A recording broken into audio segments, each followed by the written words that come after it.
We are also doing more for our youngest residents and those most in need. This year, we doubled participation in the Summer Youth Employment Program and provided over 200,000 meals to children through the Summer Lunch Program. But we need to do more. Plans will be issued soon detailing efforts to create our Summer of Earning and Learning for all eligible young people who apply. Working with Councilwoman Cale Smith this year, we established the city's first citywide task force on public education in decades.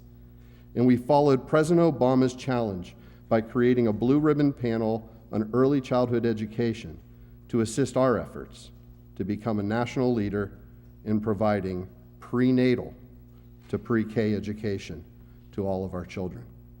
We secured $230,000 in grants to enroll every single child in Pittsburgh in affordable health care, and $50,000 from the National League of Cities to expand after-school opportunities and increase the nutritional summer lunches. Through new partnerships with Google and with the help of Councilman Gilman, we helped furnish city school teachers with much-needed supplies and assisted small businesses with the critical tool of getting online.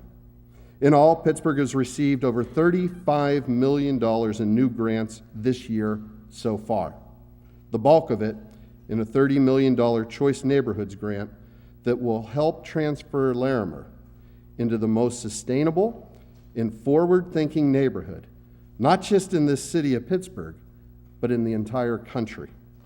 Other grants included $200,000 to fund veteran home ownership, $5 million in state and federal funding for the East Liberty Transit Center, $250,000 in support of bike infrastructure, and $470,000 to make our parking garages more energy efficient.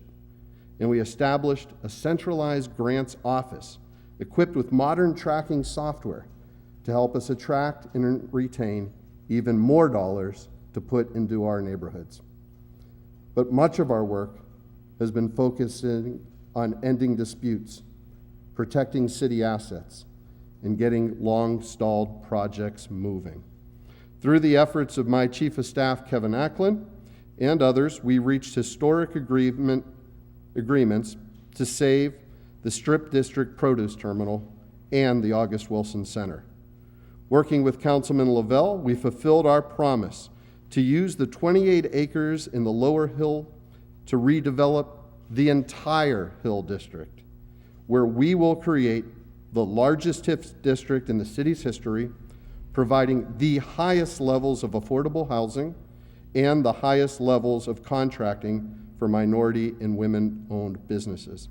And in Hazelwood, working with Councilman O'Connor, we are turning the Almano site into a model for 21st century development, which will not only revitalize a former industrial site, but tie it back into the greater community and make it a model for the world to follow.